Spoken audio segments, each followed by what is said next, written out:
boleh tanya ini ibu dari mana? Saya dari Sandung. Dengan ibu siapa ya? Saya Ibu S. Ibu S. Usianya berapa bu? 24 tahun. 24 tahun deh. Ini ibu melahirkannya sejak kapan bu? 4 hari yang lalu. 4 hari yang lalu deh. Normal saja ya bu? Iya, normal. Oke. Baiklah, sebelumnya perkenalkan dulu, nama saya Bidan Putri. Ada yang bisa saya bantu ibu? Begini Bu Bidan, saya kan baru anak pertama ini saya melahirkan.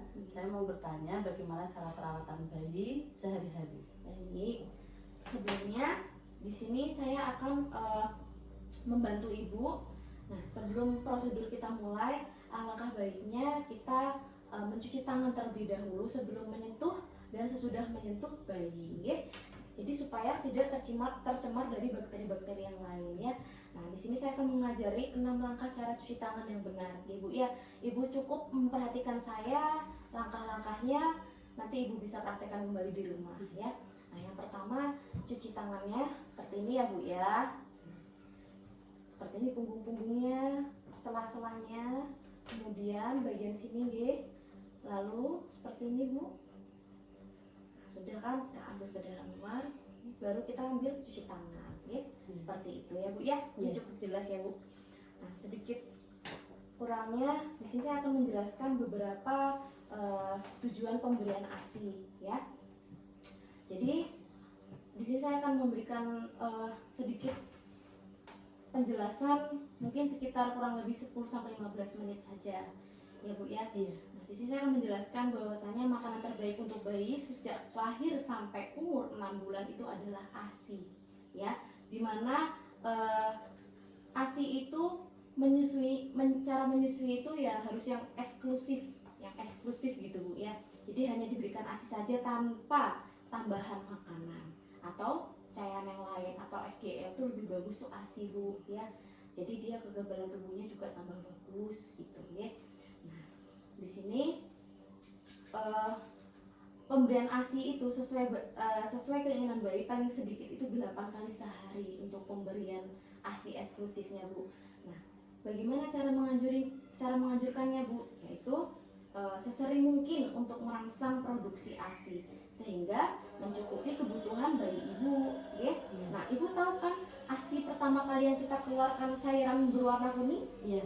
Itu namanya kolostrum Bu, ya. Nah, itu diyakinin susu beberapa hari pertama kelahiran itu namanya kolostrum, ya. Nah, di mana zat bergizi dan mengandung zat-zat kekebalan dalam tubuh yang saya jelaskan tadi. Kemudian bagaimana cara menjaga kebersihan dan kehangatan bayi? Ya, inilah yang pertama, kontak antara kulit dan ibu dan bayinya, skin to skin, Ibu. Yang kedua, pastikan bayi diletakkan dalam tempat yang hangat dan kering, ya. Diusahakan jangan sampai kena kipas angin, itu jadi bahaya Bu nanti, ya. Yang ketiga, memakaikan pakaian bayinya Bu yang lembut, yang hangat, yang kering dan bersih. Bila perlu bayi itu memakai tutup kepala atau topi Bu, sarung tangan dan kaos kaki supaya dia lebih hangat juga, ya. Kemudian mengganti popok dan selimut sesuai keperluannya. Jadi sering-sering dilihat Bu, ya, bayinya menangis itu apakah popoknya sudah terlalu penuh atau dianya agak merasa lembab gitu kan, pasti dia merasakan agak gak enak ya Bu, ya. Terus raba juga nih Bu, telapak kaki bayinya bila teraba dingin bisa dilakukan kontak kulit ke kulit atau ditambahkan selimut atau Ibu dekatin seperti ini, ya. Ibu perlu gitu kan, jangan ditaruh di ruangan yang terlalu terlalu dingin, yang bisa carilah tempat yang hangat kalau bisa gitu ya Bu, ya. Nah, di sini juga saya akan menjelaskan posisi tidurnya Bu, tidur bayinya ini, ya. Yang pertama itu menganjurkan bayi ibu maksud saya bersama ibunya di tempat tidur yang sama untuk memudahkan menyusui sesuai dengan keinginannya, ya. Jadi jangan sampai jauh-jauh, misalnya anaknya disendirikan nih, misalnya ibunya mau nyusunya langsung lari-lari gitu kan, kalau bisa didekatkan dulu ya untuk sementara waktu gitu. Nah, sebaiknya bayi itu tidur bersama ibunya di bawah kelambu, diberikan kelambu Bu supaya tidak tertular penyakit malaria, ya. Mudah-mudahan sih nggak kena gitu ya Bu, ya. Nah, posisi tidur bayi yang dianjurkan tuh seperti apa Bu? Ibu tahu? Nah, bagaimana caranya terlentang atau posisi miring. Dan tidak dianjurkan ya Bu ya, tidur dalam keadaan tengkurap atau terlentang tanpa pengawasan terus-menerus seperti itu. Nah, di sini juga saya akan menjelaskan prosedur perawatan tali pusat pada ibu dan keluarga, yaitu yang pertama mencuci tangan juga Bu, kembali lagi mencuci tangan dan sesudah melakukan perawatan tali pusat ya. Nah, jangan membungkus tali pusatnya atau mengoleskan cairan atau bahan apapun ke pusat tali pusatnya itu tadi ya, utungnya tadi ya. Nah, juga dilihat popok di bawah puting tali pusatnya itu perlu sekali. Terus juga kita lihat luka tali pusatnya harus dijaga tetap kering dan bersih sampai sisa tali pusat mengering dan tetap terlepas dengan sendirinya. Jadi kalau bisa jangan sampai dikasih bubuk-bubuk seperti orang dulu ya Bu ya, karena sangat rentan untuk bayi saat sekarang ini berbeda dengan yang dulu gitu ya.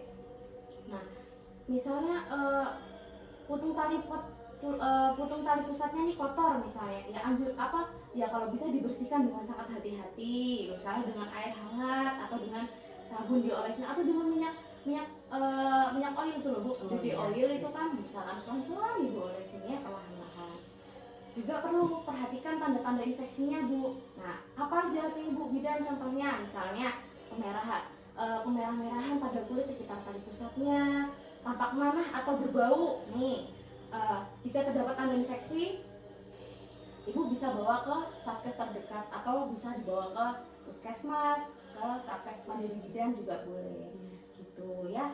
Nah, juga Ibu penting nih harus memiliki alat untuk pengukur suhu badannya anak tersebut. Jika demam kan Ibu enak nih punya pengukur suhu tubuh bayi, supaya apa, kita mengetahui Bu dia demam atau tidak, atau suhunya normal atau tidak, itu kan kita supaya tahu gitu ya.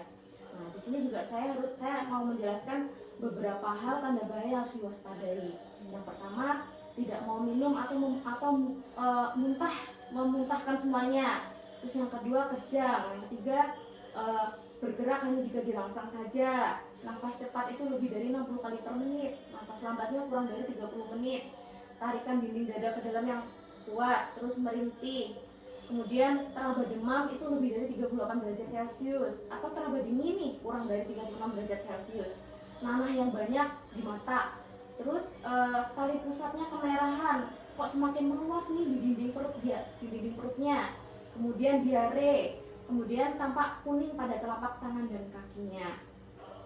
Terus apa nih Bu kira-kira yang harus kita lakukan apabila ada tanda bahayanya gitu.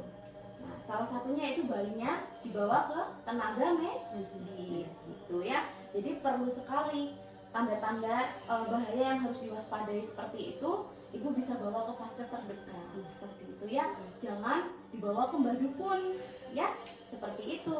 Jadi prosedurnya harus sama yang saya jelaskan tadi. Sekarang tenaga medisnya sudah banyak, jadi perlu konsultasikan ke vaskes terdekat. Mungkin sekian dari situ. Ada yang perlu Ibu tanyakan atau kurang jelas, monggo saya silakan. Saya kira sudah cukup. Ya. Nah, nanti kalau misalnya Ibu ingin konsultasi lagi atau misal Ibu ingin menanyakan suatu hal yang lain, bisa hubungi saya kembali ya Bu ya. Nanti saya beri nomor Ibu ya. Iya. Oke, dari situ Ibu sudah nggak ditanyakan. Semoga sehat selalu. Amin. Terima kasih Bu Bidan. Sama-sama Bu.